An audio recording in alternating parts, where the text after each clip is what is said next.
Assalamualaikum warahmatullahi wabarakatuh. Di video kali ini saya akan memberikan tutorial cara uji validitas, reliabilitas, tingkat kesukaran, dan daya beda. Nah, pertama yang akan saya uji yaitu validitas. Di mana di sini saya sudah mengumpulkan hasil jawaban dari soal pilihan ganda dari 20 siswa dengan butir soal 10 nomor. Nah, untuk mengetahui apakah soal ini valid, kita dapat lihat bahwa R hitung lebih besar dari R tabel, maka dapat dikatakan bahwa soal tersebut valid. Langkah pertama yang harus dilakukan, yang pertama yaitu kita terlebih dahulu menghitung R hitungnya, di mana dengan menggunakan rumus Corel. Di sini Corel sama dengan Corel buka kurung, kita blok soal pertama, kita koma. Kemudian untuk array 2-nya kita mulai dari jumlah, kita blok. Kemudian kita menggunakan lambang dolar atau F4. Kemudian tutup kurung. Kemudian kita enter. Selanjutnya kita draw.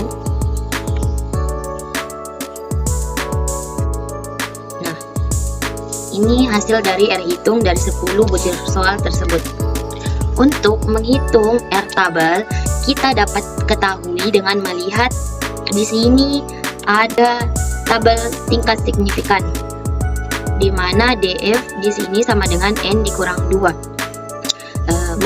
N di sini merupakan banyaknya responden atau siswa yang diambil dari data yang saya gunakan, yaitu 20 responden, di mana 20 dikurang 2 sama dengan 18.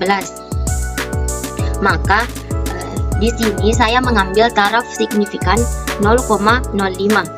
Maka R tabel yang digunakan yaitu 0,4438. Kemudian kita enter, terus kita draw.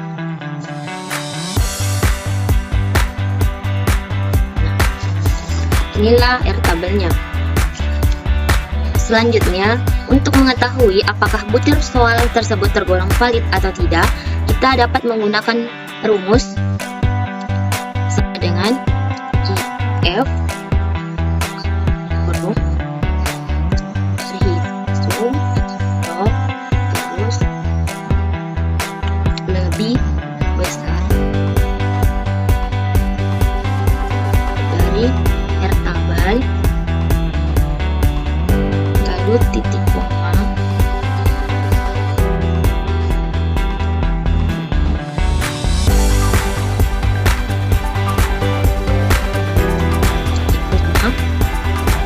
tanda kutip, kita ketik valid, tanda kutip, koma,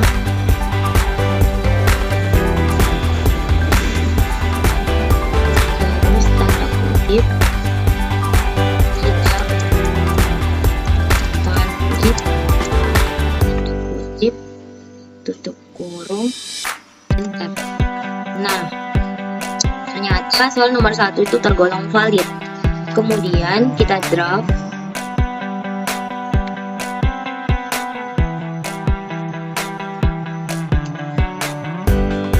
Dan ternyata terdapat 7 butir soal valid dan 3 butir soal tidak valid. Selanjutnya, saya akan uji reliabilitas. Dapat dilihat bahwa jumlah di sini merupakan jumlah siswa yang menjawab soal dengan benar, sedangkan N merupakan banyaknya butir soal, yaitu 10. Untuk nilai N dikurang 1 yaitu 10, dikurang 1 yaitu 9.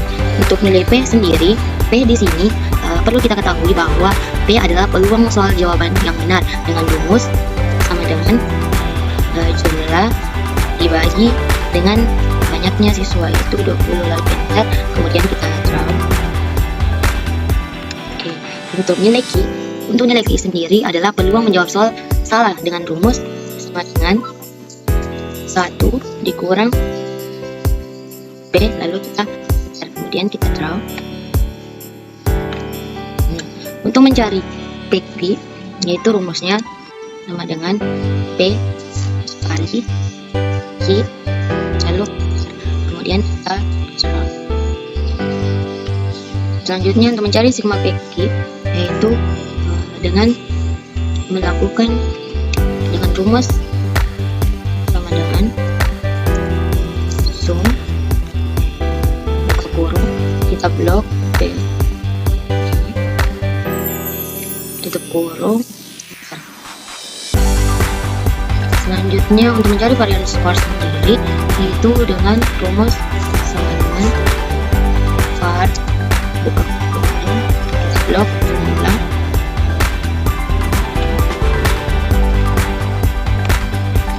tutup kurung, enter.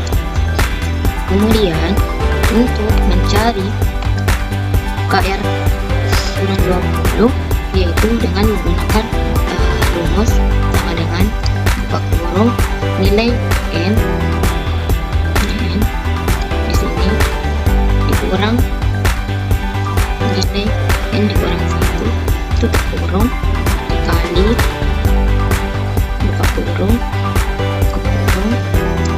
dikali varian skor dikurang sigma PQ tutup kurung dibagi varian skor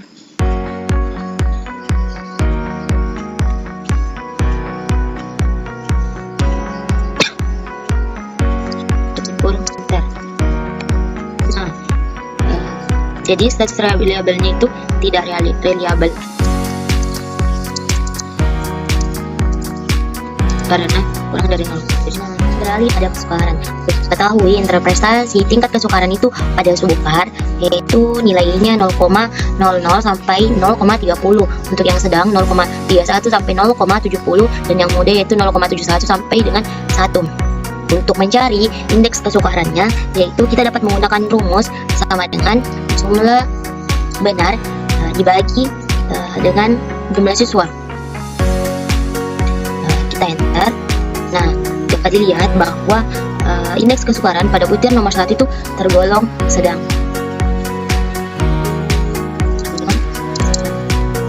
Nah, kita lihat ternyata dari 10 butir soal tersebut 8 sedang dan 2 muda.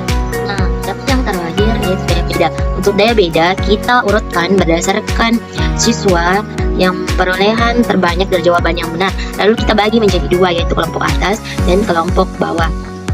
Adapun interpretasi daya beda yaitu 0,40 ke atas itu termasuk soal baik, 0,30 sampai 0,39 soal cukup, dan 0,20 sampai 0,29 itu soal kurang, dan 0,19 ke bawah itu termasuk soal jelek. Nah, untuk mencari rata-rata atas itu kita menggunakan rumus sama dengan average buka kurung, kita blok kelompok bagian atas dari sentral sampai kori, lalu kita tutup kurung. Untuk mencari rata-rata bawah, yaitu kita menggunakan rumus sama dengan ketik average buka kurung, kita blok kelompok yang termasuk kelompok bawah mulai dari hari sampai tinggi, lalu kita tutup kurung, lalu enter. Nah, untuk mencari daya pembeda, kita menggunakan rumus sama dengan buka kurung rata-rata atas dikurang rata-rata bawah, tutup kurung dibagi 1, enter.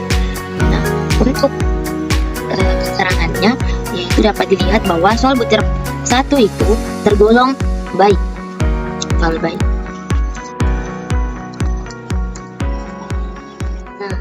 Hasil daya pembeda dari 10 butir soal ini yaitu 7 tergolong baik dan 3 tergolong jelek.